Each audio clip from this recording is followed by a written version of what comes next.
EVM को फोड़ना पड़ेगा, ऐसा मैं कहते रहता हूं। हमारे साथी, हमारे नेता हैं, क्या नाम उनका,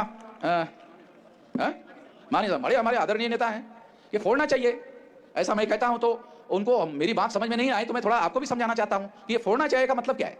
देखो, फोड़ने के लिए मैंने कहा कि जिस दिन चुनाव है उसके 3 दिन पहले उसको कैसे फोड़ना है बताऊंगा, बोला ना, कैसे फोड़ना है बताऊंगा।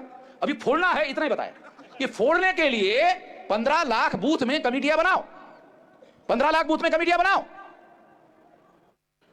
उसके बाद 2-3 दिन पहले बताऊंगा कैसे फोड़ना है। अब जब 15 लाख बूथ पर कमेटियां बनेगी, चुनाव आयोग को मालूम हो जाएगा, तो बैलेट पेपर नहीं आएगा।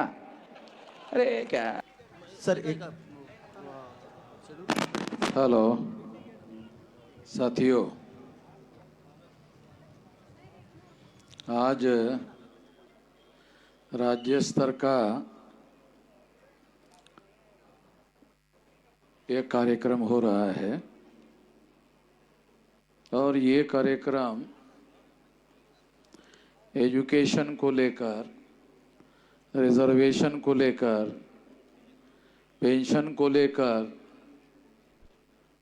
खास तौर पर ये कार्यक्रम हो रहा है महाराष्ट्र में स्कूल को बचाने के लिए, एजुकेशन को बचाने के लिए, टीचर्स लोगों को बचाने के लिए, आरक्षण को बचाने के लिए खास तौर पर ये कार्यक्रम आयोजित किया गया है।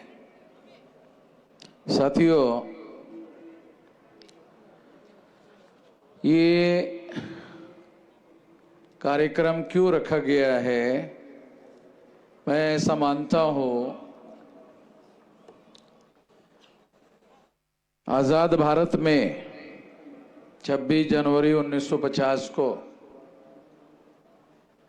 और 26 जनवरी 1950 के पहले इस देश में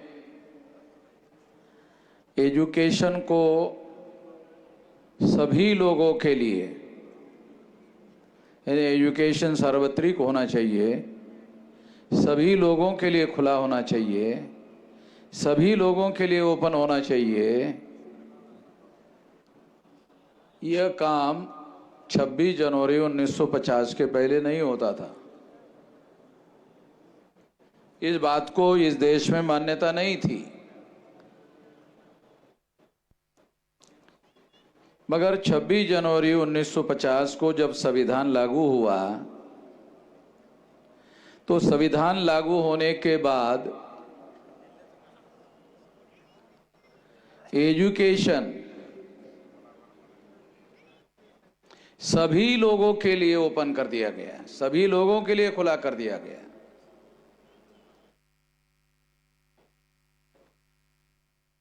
जो एजुकेशन सब लोगों के लिए खुला कर दिया गया था, ओपन कर दिया गया था, और जिस संविधान ने एजुकेशन को फंडामेंटल राइट स्वीकार किया था,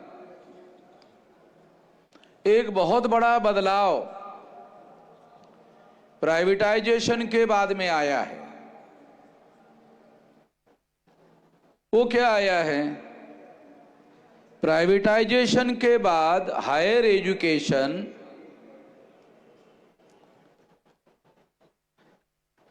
जो उच्च शिक्षा है, उस उच्च शिक्षा को, हायर एजुकेशन को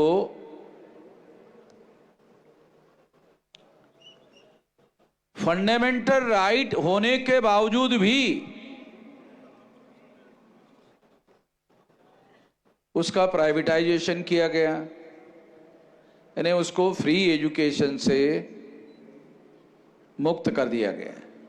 यानी अब हायर एजुकेशन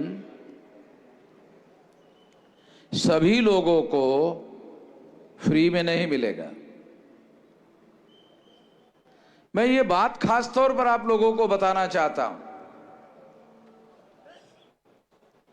कि 26 जनवरी 1950 को जो संविधान लागू हुआ, उस संविधान ने एजुकेशन को मौलिक अधिकार, फंडामेंटल राइट घोषित किया। अगर एजुकेशन को फंडामेंटल राइट घोषित किया गया है तो फंडामेंटल राइट का मतलब यह होता है कि उसकी पूर्ति करने की जिम्मेदारी सरकार की है।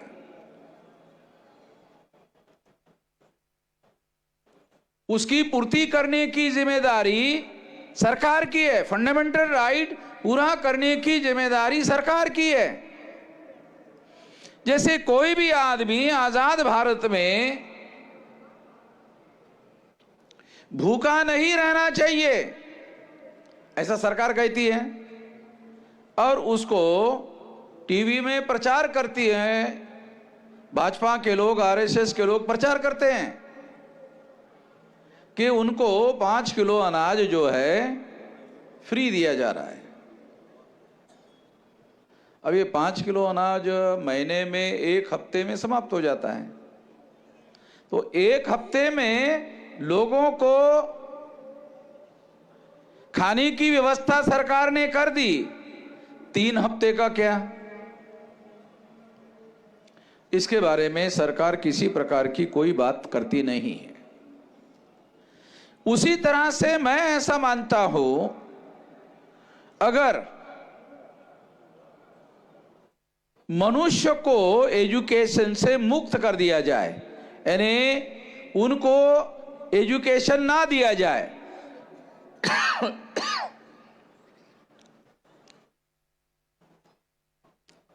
क्या जानवर महाराष्ट्र में या देश में स्कूल में जाते हैं?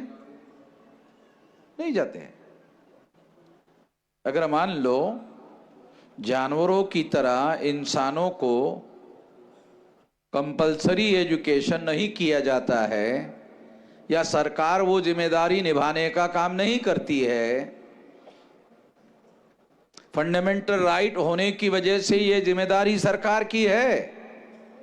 अगर सरकार वो जिम्मेदारी निभाने का काम नहीं करती है तो इसका मतलब ये है कि सरकार फंडामेंटल राइट का वायलेशन कर रही है। फंडामेंटल राइट का वायलेशन करने का अधिकार सरकार के पास है?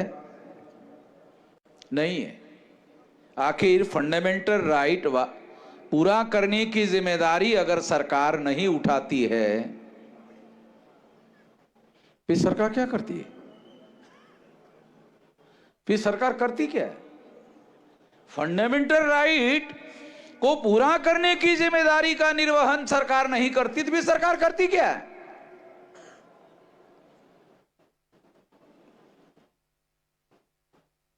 जब से बीजेपी की सरकार आई है तो मैं आप लोगों को बताना चाहता हूं, या पहले की भी सरकारें हैं उसके बारे में सोचने की बात है, वो ये कि क्या उद्योगपतियों पर टैक्स लगाया गया है प्राइवेटाइजेशन में, या प्राइवेटाइजेशन में उद्योगपतियों को पूरी तरह से टैक्स में फ्री कर दिया? सारे डाटा अवेलेबल है। अभी सरकार के द्वारा ये बड़े पैमाने पर प्रोपेगेंडा किया जा रहा है, शायद ये इस चुनाव का एजेंडा है कि आप लोग आरएसएस की और भाजपा की सरकार चुनकर दो तो दुनिया में भारत की इकोनॉमी 3रे नंबर की आ जाएगी। ऐसा प्रोपेगेंडा चल रहा है। शायद आप लोग भी टीवी पर, अखबारों में ये सारी बातें डेली में पढ़ते होंगे, देखते होंगे कि भारत की इकोनॉमी दुनिया में 3रे नंबर पे आ जाएगी अगर आप 5 साल के लिए मोदी को चुनकर देते हैं। साथियों, 3रे नंबर की इकोनॉमी आने के लिए 500 लाख करोड़ रुपए का कर्जा लेना होगा। कोई अखबार वाला छापता है? कोई टीवी वाला इस खबर को देता है? कोई टीवी वाला, कोई अखबार वाला ये नहीं बताता है कि मोदी की सरकार जब 2014 में आई तो देश पर 54 लाख करोड़ रुपए का कर्जा था।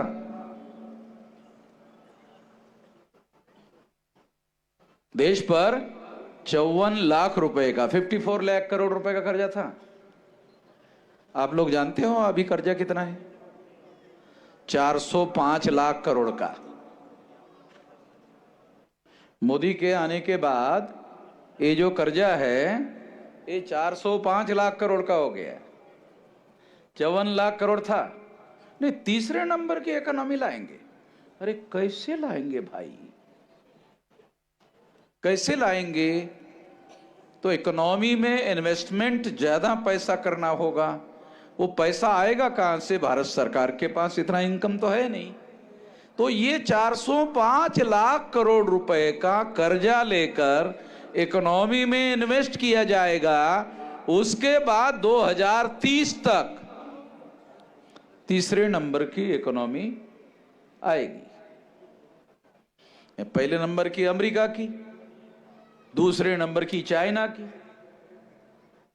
तीसरे नंबर की भारत की। यानी हम पाकिस्तान को पीछे छोड़ दिया। वो शायद ये कहना चाहते कि हम तो पाकिस्तान को पीछे छोड़ दिया।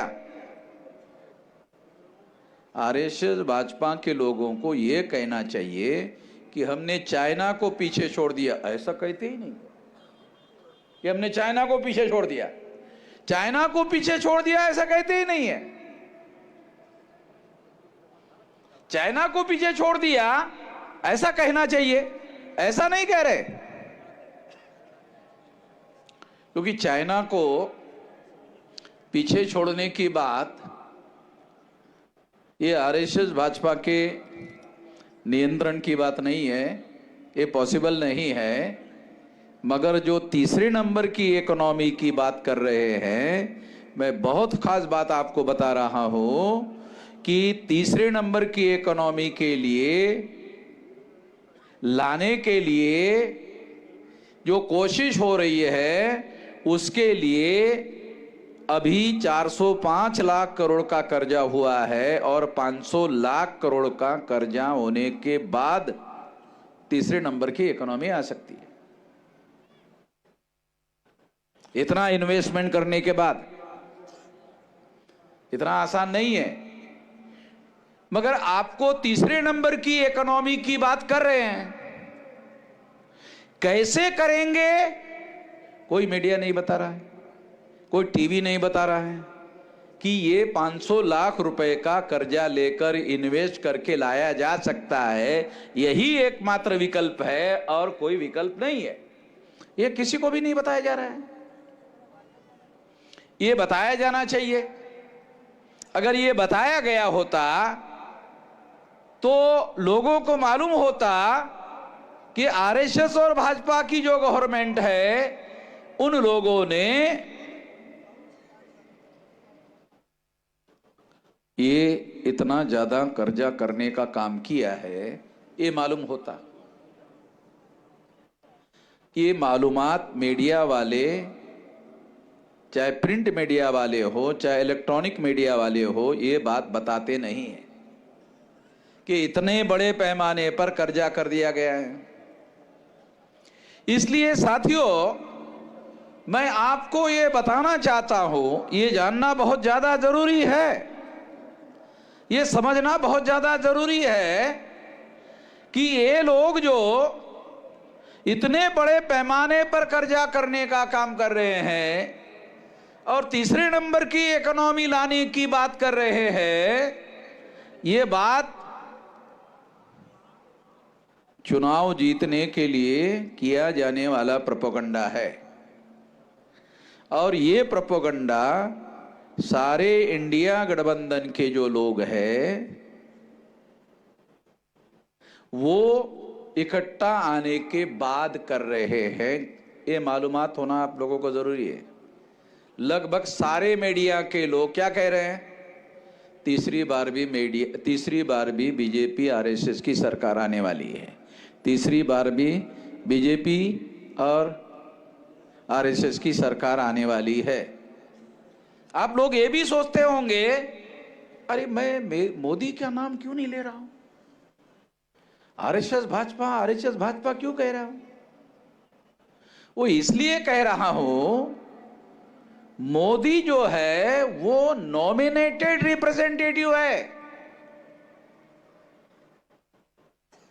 हमारे कितने बहुजन समाज के लोगों को यह बात समझ में आती है, नॉमिनेटेड रिप्रेजेंटेटिव और रियल रिप्रेजेंटेटिव? मुझे नहीं लगता ये बात हमारे बहुजन समाज के लोगों को समझ में आती है। 1932 में बाबा साहब आम्बेडकर जब राउंड टेबल कॉन्फ्रेंस में गए थे तो बाबा साहब आम्बेडकर ने अंग्रेजों को कहा, ये रिकॉर्डेड बातें हैं इसलिए बता रहा हूं आप लोगों को, क्या कहा कि यहां पर जो देश में आंदोलन चल रहा है, ये आंदोलन से अगर मान लो देश आजाद हो गया, अंग्रेज चले गए, जाने चाहिए, तो अंग्रेजों की गुलामी हम लोगों के ऊपर 200 साल से है। और 200 साल के बाद में जब ये गुलामी जिन लोगों के हाथों में सत्ता आएगी और ये जो ट्रांसफर ऑफ पावर होगा, ये ट्रांसफर ऑफ पावर अंग्रेज जाएंगे और ब्राह्मण आएंगे। ये बाबा साहब आम्बेडकर ने पहली बार नहीं कहा, ये पहली बार ज्योतिराव फुले ने कहा। ये रिकॉर्डेड बातें हैं। जब राष्ट्रीय सभा नेशनल कांग्रेस बनाई गई तो उन्होंने ज्योतिराव फुले को निमंत्रण दिया, आ जाओ, ये राष्ट्रीय सभा है। तो ज्योतिराव फुले ने रानडे को चिट्ठी लिखा, रिकॉर्डेड बातें हैं बोल रहा हूं, चिट्ठी लिखा, ही कसली राष्ट्रीय सभा, ही तर ब्राह्मण महासभा, ऐसा ज्योतिराव फुले ने चिट्ठी लिखा हुआ है, रिकॉर्डेड बातें बोल रहा हूं। ज्योतिराव फुले कितना ज्यादा दूर तक देखते थे। अभी 2024 शुरू हो गया है, आजादी हासिल करने के बाद में 75 साल लगभग पूरे हो गए, पूरे होने के बाद भी और कुछ साल आ गए।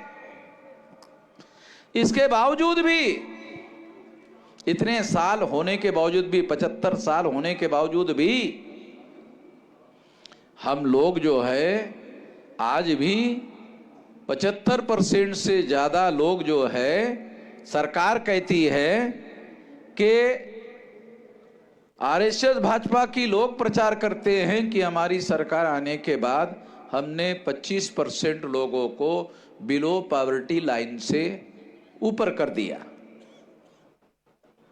देखो, बिलो पॉवर्टी लाइन के लिए एक इनकम निर्धारित है, उसके ऊपर 1 रुपया इनकम बढ़ गया कि वो बिलो पॉवर्टी के ऊपर आ जाता, साले 1 रुपये में हो जाता है। कितने लोगों को समझ में आता है? एक बिलो पॉवर्टी लाइन निर्धारित है, उसके ऊपर 1 रुपया इनकम हो गया, अबव हो गया, 1 रुपये में अबव हो जाता है। तो ये जो सारा अर्थशास्त्र है, ये अर्थशास्त्र निश्चित रूप से हमारे लोगों की आर्थिक स्थिति में बहुत बड़ा बदलाव करने का काम नहीं कर रहे हैं।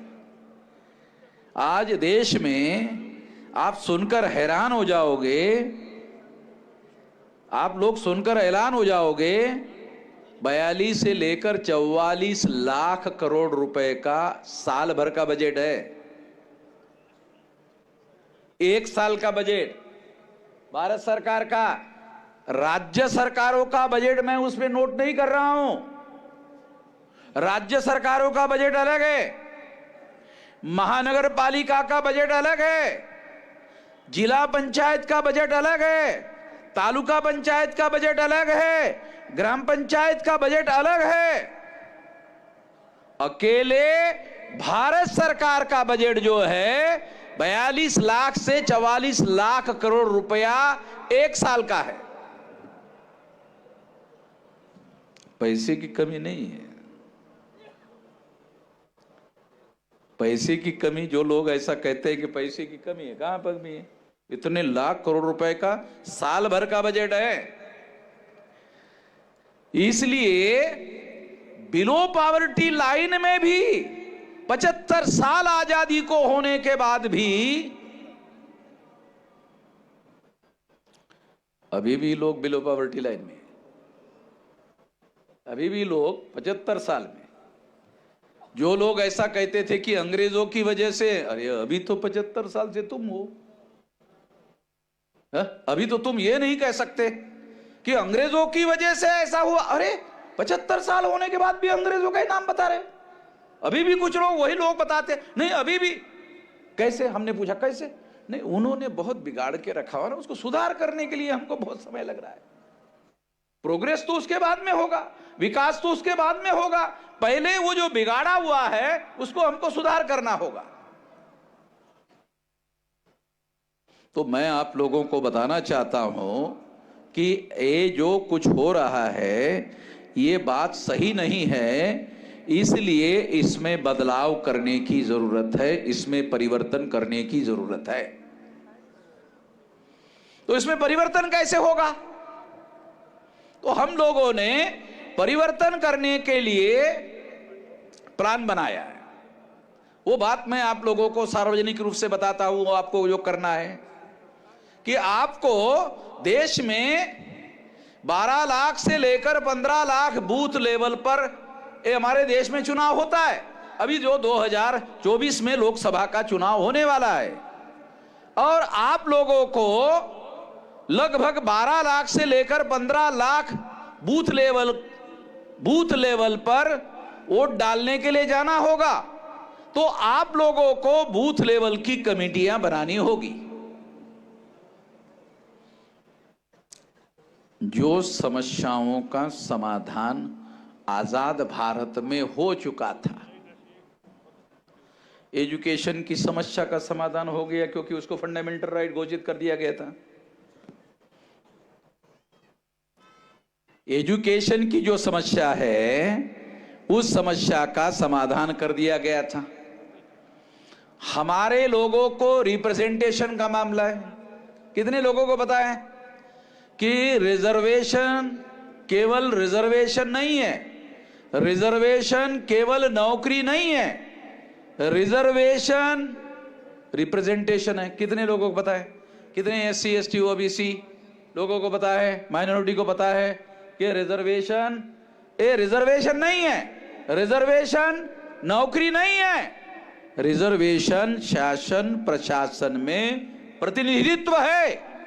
और प्रतिनिधित्व क्या है? लोकतंत्र है। प्रतिनिधित्व क्या है?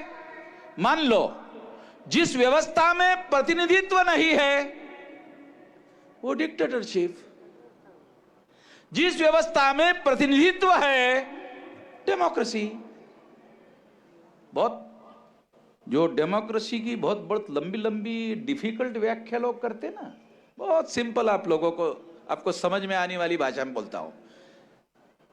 इसका मतलब है कि रिप्रेजेंटेटिव सिस्टम ही डेमोक्रेसी है। रिप्रेजेंटेटिव सिस्टम में रिप्रेजेंटेटिव अगर माइनस कर दो तो डेमोक्रेसी खत्म हो जाती है। मान लो रिप्रेजेंटेशन रख दिया जाए और रिप्रेजेंटेटिव को पार्लियामेंट में बोलने के अधिकार से वंचित कर दिया जाए, तो फिजिकली तो रिप्रेजेंटेटिव दिख रहा है मगर उसको बोलने पर पाबंदी लगा दी जाए तो रिप्रेजेंटेशन खत्म हो जाता है। इस मुद्दे पर गांधी जी का बाबा साहब आम्बेडकर का झगड़ा हुआ। बाबा साहब आम्बेडकर ने राउंड टेबल कॉन्फ्रेंस में यह मुद्दा उठाया कि अगर आप ट्रांसफर करते हो, ट्रांसफर ऑफ पावर करते हो, तो ट्रांसफर ऑफ पावर में हमें हिस्सेदारी चाहिए, रिप्रेजेंटेशन चाहिए। 17 अगस्त 1932 को रिप्रेजेंटेशन का अधिकार बहाल कर दिया गया और 17 अगस्त 1932 को जब रिप्रेजेंटेशन का अधिकार शेड्यूल कास्ट शेड्यूल ट्राइब के लोगों को बहाल कर दिया गया, उसके विरोध में गांधी जी ने आमरण अनशन कर दिया। आमरण अनशन के बाद में जो रिप्रेजेंटेशन एससी एसटी को बहाल कर दिया गया था वो पुनः पैक्ट से खत्म कर दिया गया और जॉइंट इलेक्टेड लाया गया। जॉइंट इलेक्टेड की वजह से हमारा जो आदमी, हमारे लिए लड़ने वाला प्रतिनिधि जो पार्लियामेंट में होना चाहिए था वो नॉमिनेटेड हो गया। तो उस समय नॉमिनेटेड शब्द आया था। गांधी जी को और बाबा साहब आम्बेडकर की जो लड़ाई है वो क्या लड़ाई थी? बाबा साहब की खेती थी, गांधी जी भी की खेती थी, आणि मराठीत जर बोलायचं झालं तर बाबासाहेबाची शेती आणि गांधीजींची शेती धुरेला धुरा लागला होता, असं काही होतं का? है? आणि मग गांधीजीच्या शेतीमधून ढोरं डंगर बाबासाहेबाच्या शेतीत जात होती आणि बाबासाहेबाची ढोरे डंगर गांधीजीच्या शेतात जात होती आणि त्यामुळे गांधीजीचं आणि बाबासाहेबाचं दररोज भांडण होत होतं. असं काही भांडण होतं का? ऐसा कुछ भी नहीं था. तो लड़ाई क्या थी? आजाद भारत में हमारे लोगों को रियल रिप्रेजेंटेशन मिलना चाहिए या नहीं मिलना चाहिए, ये बात थी. इसीलिए ए सेपरेट इलेक्टेड आया था, उसे खत्म कर दिया गया. फिर उसके बाद में रिजर्वेशन का मामला आया. रिजर्वेशन का मामला आया तो रिजर्वेशन जो है ये प्रशासन में रिप्रेजेंटेशन का मामला था और सेपरेट इलेक्टेड पार्लियामेंट में रिप्रेजेंटेशन का मामला था. इससे जानते हो क्या हुआ? ये रिप्रेजेंटेशन का अधिकार SC ST को खत्म होने की वजह से कुत्ते बिल्लियों की गिनती होती है मगर OBC की गिनती नहीं होती. गांधी जी के आमरण अनशन की वजह से सेपरेट इलेक्टेड खत्म हो गया. इसकी वजह से OBC की गिनती नहीं होती है, कुत्ते बिल्ली की गिनती होती है. मगर जब गांधी जी ने उपवास किया था तो OBC ने गांधी जी का साथ दिया. अगर इतिहास का विश्लेषण किया जाए तो OBC ने इतना बड़ा ढोंडा तो खुद ही अपने पैर पर मार दिया. ये अभी तक भी नहीं समझ में आता है. शेड्यूल कास्ट शेड्यूल ट्राइब के लोगों को रियल रिप्रेजेंटेशन का अधिकार होता तो पार्लियामेंट में OBC के मुद्दे के लिए शेड्यूल कास्ट शेड्यूल ट्राइब के लोग भी लड़ाई लड़ते और उनको भी अधिकार मिलता. मैं जो आप लोगों को समझाना चाह रहा हूं वो मौलिक बात क्या है? रिप्रेजेंटेटिव सिस्टम ही डेमोक्रेसी है. रिप्रेजेंटेटिव सिस्टम को पूरी तरह से कमजोर कर दिया गया.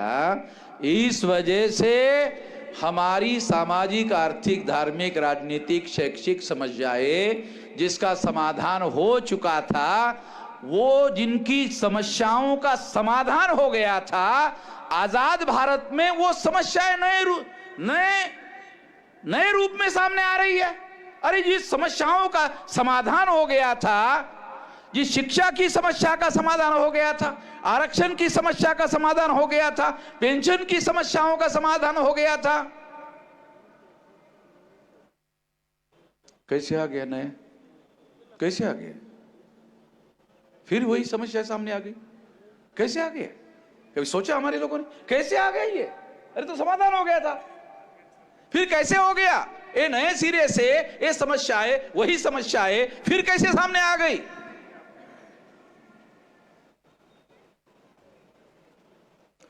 हमारे लोग सोचते नहीं है. उसका मूल कारण है EVM. आपके पास वोट का अधिकार है. वोट का अधिकार हमारे लोग बोलते रहते संविधान बचाना जरूरी है, संविधान बचाना जरूरी है, संविधान बचाना जरूरी है, संविधान खतरे में. अरे वोट खतरे में है, वोट नहीं बचा पा रहे हो, संविधान बचाने की डींगे हाँकते रहते हो. वोट बचाओ ना पहले. वोट बचाओगे, अगर आपने वोट को बचा लिया तो संविधान बदलने वालों को बदल सकते हो. नहीं समझ में आता इतना सिंपल बात? अगर आपने वोट को बचा लिया तो संविधान बदलने वालों को बदल सकते हो. अगर आपने संविधान को बदलने वालों को बदल दिया तो आप संविधान को सिक्योर कर सकते हो. संविधान बचाने की बातें कर, अरे पहले वोट को बचाओ भाई. और वोट EVM की वजह से खतरे में आ गया. EVM से वोटों की चोरी की जाती है. ये EVM क्या है? टेक्नोलॉजी है.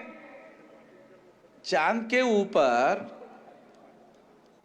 यान भेज दिया और बॉम्बे में इसरो में बैठे इंजीनियर क्या बोलते हैं, अरे नहीं वो यान जो है ना चांद के ऊपर, उसमें थोड़ा खराबी आ गई है तो बॉम्बे में बैठे बैठे हम दुरुस्त करते. अरे चांद पर यान है और बॉम्बे में बैठे बैठे दुरुस्त कर रहे हो. बॉम्बे में बैठे बैठे अगर दुरुस्त कर रहे हो ईवीएम मशीन के 200 मीटर पर तो रहते हो, चांद पर साले गड़बड़ कर सकते हैं टेक्नोलॉजी में। ये तो 200, 300, 400 मीटर पर ही हो, ज्यादा दूर भी नहीं हो, बहुत ज्यादा 1 किलोमीटर हो, तो आपको बहुत आसानी से ईवीएम में गड़बड़ी कर सकते हो। टेक्नोलॉजी में मान लो सेट कर दो, आपको सिंपल लॉजिक बताता, सेट कर दो 50% मोदी को, 50% सबको। जो भेदभाव का आरोप लगाएगा, बोलेगा अरे 50% आप लोगों को है भाई, हमको तो केवल 50% है। आंकड़े देखो, आपको चुनाव आयोग के आंकड़े बता रहा हूं, आंकड़े देखो, 50 का आंकड़ा मोदी के नाम पर जमा है। अरे आप समझ नहीं रहे हो, मोदी के नाम पर 50 का आंकड़ा जमा है, और 50 का आंकड़ा सारे लोग, सारे पार्टी के नाम पर जमा है? ये आंकड़े हैं, चुनाव आयोग के साइट पर पड़े हुए हैं। अगर सिंपली ईवीएम में 50 का आंकड़ा मोदी को दे दिया जाए और 50 को डिस्ट्रीब्यूट कर दिया जाए, तो इंश्योर किया जा सकता है चुनाव के पहले कि मोदी को कितनी सीटें आएगी, मोदी को कितनी सीटें मिलेगी। मोदी क्या कह रहे हैं? 370 आएंगे। हाँ बराबर है ना, अभी चुनाव बाकी है, मगर मोदी ने कहा 370 सीटें हमारी आएगी। हाँ बराबर है, आएगी, 370 पे सेट कर दिया होगा, बराबर है, इसमें क्या गलत है? मोदी ईमानदारी से कह रहा है, हमको ईमानदारी से स्वीकार करना चाहिए। क्या वो ईवीएम मशीन में सेट कर दिया 370, फिर वो बाद में बोलेगा 370 आने के बाद मैंने तो पहले बोला था? तो कैसे? जनता पर मेरा विश्वास है, ईवीएम पर नहीं बोलेगा। तो ईवीएम में सेट किया जा सकता है, टेक्नोलॉजी है। अरे चांद पर गए हुए यान की टेक्नोलॉजी को सेट किया जा सकता है, तो ईवीएम को क्यों नहीं सेट किया जा सकता है? किया जा सकता है, इसलिए ईवीएम के द्वारा वोटों की चोरी होगी, तो वोट का अधिकार बदलने का अधिकार है। वोट का अधिकार जिनके पास है, उनके पास लोकतंत्र का अधिकार है। वोट जिनके पास है, उनके पास जब तक निर्धारित करने का अधिकार है कि किसकी सरकार आनी चाहिए, किसकी सरकार नहीं आनी चाहिए, ये निर्धारित करने का अधिकार जब तक वोटर के पास है, तब तक लोकतंत्र है। और अगर लोगों के वोट के अधिकार को नियंत्रित कर दिया, तो प्री डिसाइडेड है किसको कितनी सीटें मिलेगी। ये है, ये चल रहा है। इसलिए ईवीएम को फोड़ना पड़ेगा, ऐसा मैं कहते रहता हूं। हमारे साथी, हमारे नेता हैं, क्या नाम उनका, माने बड़े हमारे आदरणीय नेता हैं, कि फोड़ना चाहिए, ऐसा मैं कहता हूं। तो उनको मेरी बात समझ में नहीं आई, तो मैं थोड़ा आपको भी समझाना चाहता हूं कि ये फोड़ना चाहिए का मतलब क्या है। देखो, फोड़ने के लिए मैंने कहा कि जिस दिन चुनाव है उसके 3 दिन पहले उसको कैसे फोड़ना है बताऊंगा, बोला ना है? कैसे फोड़ना है बताऊंगा। अभी फोड़ना है इतना ही बताया कि फोड़ने के लिए 15 लाख बूथ में कमेटियां बनाओ, 15 लाख बूथ में कमेटियां बनाओ। उसके बाद 2-3 दिन पहले बताऊंगा कैसे फोड़ना है। अब जब 15 लाख बूथ पर कमेटियां बनेगी, चुनाव आयोग को मालूम हो जाएगा, तो बैलेट पेपर नहीं आएगा। अरे क्या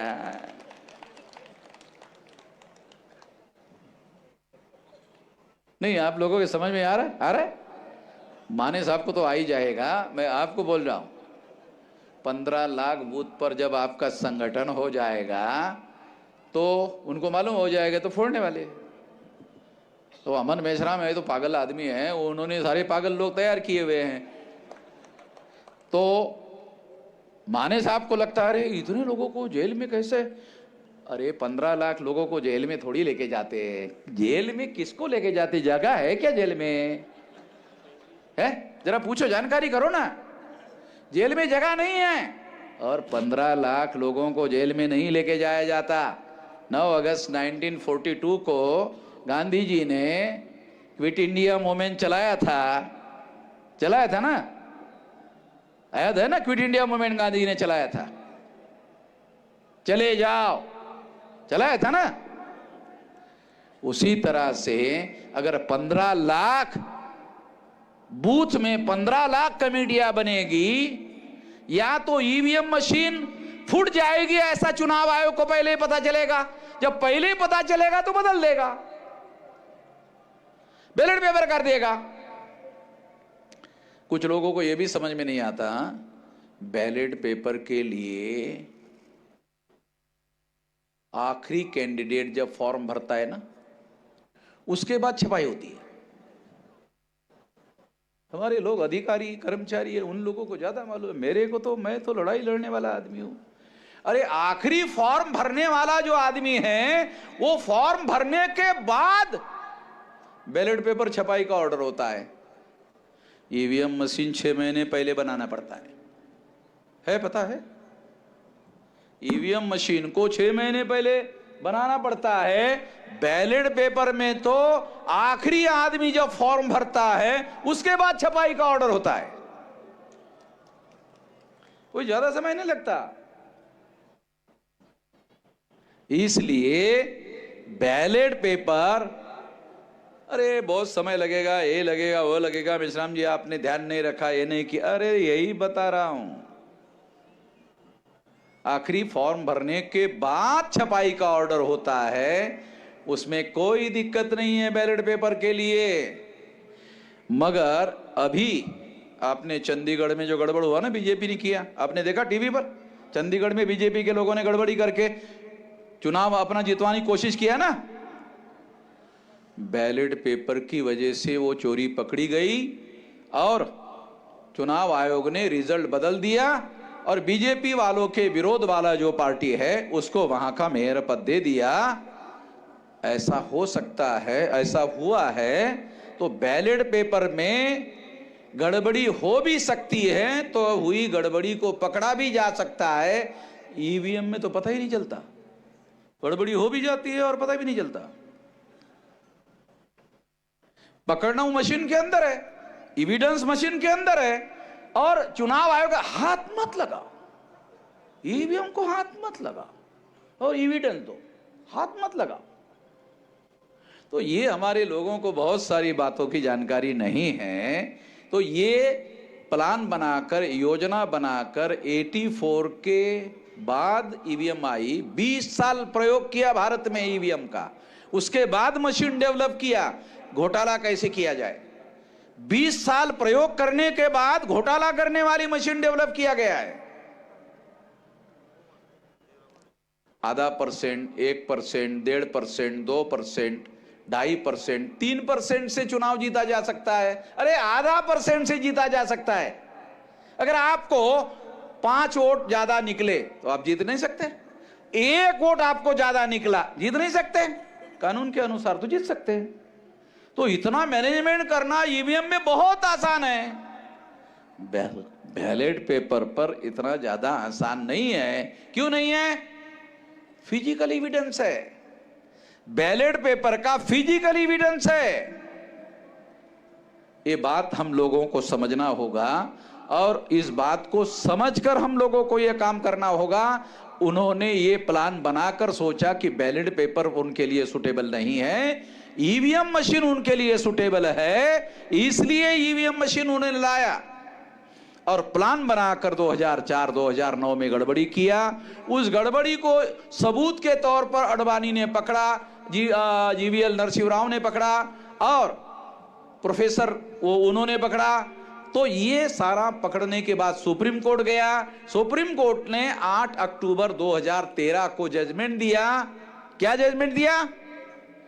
ईवीएम मशीन के द्वारा फ्री फेयर एंड ट्रांसपेरेंट चुनाव नहीं हो सकता। अरे मैं नहीं कह रहा हूं, सुप्रीम कोर्ट कह रहा है। बीजेपी वाले क्या प्रोपेगेंडा करते हैं, वो कांग्रेस चुनाव हार गई थी ना, इस वजह से कह रही है। ये हारने वाले लोग हैं, जब ये हार जाते हैं तो ईवीएम को दोष देते हैं। अरे चुनाव आयोग पॉलिटिकल पार्टी नहीं है। सुप्रीम कोर्ट जो है, सुप्रीम कोर्ट पॉलिटिकल पार्टी नहीं है। सुप्रीम कोर्ट ने 8 अक्टूबर 2013 को कहा ईवीएम मशीन के द्वारा फ्री फेयर एंड ट्रांसपेरेंट चुनाव नहीं हो सकता। सुप्रीम कोर्ट का जजमेंट है। अगर सुप्रीम कोर्ट का जजमेंट सारे देश के अखबारों ने क्यों नहीं छापा? सारे देश के मीडिया ने क्यों नहीं छापा? सारे देश के इलेक्ट्रॉनिक मीडिया ने क्यों नहीं छापा? क्यों नहीं दिखाया? इस पर डिस्कस डिबेट क्यों नहीं करवाया सारे देश भर में? उनको मालूम था कि अगर डिस्कस डिबेट करते तो सारे देश भर में बवाल हो जाता, और अगर बवाल हो गया तो ईवीएम गायब हो जाता, फिर बैलेट पेपर आ जाता। मीडिया ने खबर ब्लैकआउट कर दिया। ध्यान रखो, मीडिया ने खबर को ब्लैकआउट कर दिया। मीडिया उस कंस्पिरेसी में शामिल है जिसने सुप्रीम कोर्ट के इतने बड़े जजमेंट को खबर तक नहीं बनाया। अरे फ्रंट पेज तो छोड़ो, पिछवाड़े का जो है ना पेपर, जो अखबार का 20वां 22वां 24वां पेज होता है ना, लास्ट वाला, पिछवाड़े में भी नहीं छापा। अखबार के पिछवाड़े में भी खबर नहीं छापा, ब्लैकआउट कर दिया। क्यों? कौन है मीडिया मालक? कौन है मीडिया मालक? कौन है? पत्रकार कौन है? संपादक कौन है? वही लोग जो ईमानदारी से चुनाव होने के बाद 3.5% लोग चुनाव जीत नहीं सकते, वो लोग हैं। उन्होंने प्लान बनाकर इस खबर को ब्लैकआउट किया, नहीं छपने दिया, आप लोगों तक जानकारी नहीं आने दी। मैंने सारे देश भर में इसको इश्यू बनाया। सारे देश भर में आज ईवीएम जो इश्यू बना हुआ है, ईवीएम इश्यू बना हुआ है। आज मुझे सोशल मीडिया में कुछ फिल्म के हीरो डायलॉग कर रहे, उसमें भी ईवीएम आ गया। मैंने कहा चलो, अरे वहां भी पहुंच गया, चलो अच्छी बात है। तो मैंने हमारे लोगों का वो हीरो को जरा ढूंढो, उसको मैं अवार्ड भी देने का सोचता हूं कि उसको भी प्रोत्साहन दिया जाए ताकि ज्यादा लोगों तक बात पहुंच जाए। साथियों, ये बात अभी नेशनल इशू हो गया है। ईवीएम मशीन नेशनल इशू हो गया है। गरीब से गरीब आदमी भी अपने वोटों की चोरी बर्दाश्त करने के लिए तैयार नहीं है। ये नेशनल इशू हो गया। इसलिए एकमात्र अधिकार है आम आदमी के पास, वो है वोट का अधिकार। और इस वोट के अधिकार के आधार पर आम आदमी सरकार बनाता है, सरकार बदलता है। इसलिए जनतंत्र है, इसलिए लोकतंत्र है। ये वोट के अधिकार पर निर्भर करता है। ईवीएम ने उसी वोट के अधिकार को समाप्त कर दिया और इस तरह से पूरा डेमोक्रेटिक सिस्टम ही खतरे में पड़ गया है। इसलिए इसको बदलना होगा। इसलिए कह रहा हूं, ये ईवीएम फोड़ना होगा। और 15 लाख कमेटियां जब बनाओगे तो खबर पहुंचेगी चुनाव आयोग को कि ये तो फोड़ने वाले हैं। तो पहले तो मैं फोड़ूंगा। मैं आप लोगों को बोल रहा हूं, हमारे माने साहब को भी शायद डर लग रहा फोड़ने के लिए, मैं ही पहले फोड़ूंगा। और कैसे फोड़ना है 3 दिन पहले बताऊंगा। 3 दिन के पहले जब 15 लाख बूथ बन जाएंगे, संगठन बन जाएगा, तो चुनाव आयोग ही बैलेट पेपर घोषित करेगा। चुनाव आयोग ही बैलेट पेपर पर चुनाव घोषित कर देगा। और जब बैलेट पेपर पर चुनाव घोषित कर देगा तो समस्या का समाधान हो जाएगा। अगर मान लो ईवीएम मशीन को बदलने का काम नहीं किया तो जानते हो क्या होगा? 15 लाख बूथ का संगठन बन गया। आ रहा कुछ समझ में आ रहा? सब लोगों के समझ की बात नहीं है भाई, जो मुझे समझ में आता है। 15 लाख बूथ का संगठन बन गया तो फिर ही तुम ही देश को बदलने लायक हो सकते हो। 15 लाख बूथ का जब संगठन बन जाएगा तो तुम ही देश को बदलने लायक हो सकते हो। 15 लाख बूथ में अगर जन आंदोलन हो गया, कहां भागेंगे ये लोग? कहां भागेंगे? है कोई जगह भागने की? केवल नेपाल की बॉर्डर ओपन है, कोई बॉर्डर ओपन नहीं है। चाइना की बॉर्डर ओपन है? बिल्कुल नहीं। पाकिस्तान की बॉर्डर ओपन है? केवल नेपाल की बॉर्डर है ओपन, बाकी कोई बॉर्डर ओपन नहीं है। नेपाल के लोगों को ही ठीक से खाने को नहीं मिल रहा है, वही भारत में आकर के तमाम रोजगार जो है भारत में ढूंढते रहते हैं, तो वहां क्या है? साथियों, हम लोगों को जो बात मैं आपको समझा रहा हूं, अगर आपने फोड़ने के लिए 15 लाख कमेटियां बनाई तो फोड़े बगैर ही आपका मामला हल होगा, फोड़ने की जरूरत नहीं होगी। अब फोड़ने की जरूरत होगी तो 3 दिन पहले बताऊंगा। जिसको समझ में आता है वो समझने की कोशिश करे, समझ में नहीं आता है तो एक काम करे, वामन मेश्राम का मामला है वो देख लेगा यार, हमें क्या मतलब है, वो बताएगा वो करेंगे, इतना करो। सारा काम हमको सोचने की जरूरत नहीं है, होता भी नहीं है सब लोगों को सारी चीजें समझने का। इसलिए साथियों, मैं आप लोगों को जो बात बता रहा हूं, हम लोगों को इस दिशा में आगे बढ़ना होगा। रहा घुमंतु जातियों का, भटके हुए मुक्त जाति के लोगों का, तो मैं आपको बताना चाहता हूं कि उसके लिए भी माने साहब ने कहा, उसका भी हमने संगठन बनाया हुआ है, राष्ट्रीय स्तर का संगठन बनाया हुआ है। उनको लोगों को भी अभी ये संचालन करने वाले हमारे ये थे, भटके हुए मुक्त के थे। तो हमारे पास जो लोग हैं वो सारे देश भर में संगठन बना हुआ है, और 2030 ज्यादा नहीं है लंबा, यहां बैठा हुआ कोई भी आदमी मरने वाला नहीं है। 2030 तक ये जो जिन लोगों ने देश को गुलाम बना के रखा, वो सारी बात को हम लोग बदलने लायक हो जाएंगे, ऐसा मेरा मानना है। इसलिए हम लोगों को बदलने के लिए अपने आप को तैयार करना चाहिए, और इस बात को तैयार करने के लिए हम लोग 15 लाख बूथ लेवल की कमेटियों को बनाने का काम करना चाहिए। अगर ये काम आप करते हो तो हमारी सारी समस्याओं का समाधान हो जाएगा। या तो ईवीएम मशीन बदलेगा, या तो हमारे संगठन की शक्ति इतनी होगी कि हम लोग संगठन शक्ति के बल पर व्यवस्था को बदलने के लिए कामयाब हो जाएंगे। दाइदर और दोनों स्थिति में हम लोग कामयाब हो जाएंगे, ऐसा मेरा यकीन है, ऐसा मेरा विश्वास है। इस यकीन और विश्वास के साथ आपने मेरी बात ध्यान से सुनी, इसके लिए आभार, धन्यवाद। धन्यवाद मूल्यवान नायक मान्यवर वामन मेश्राम साहेब।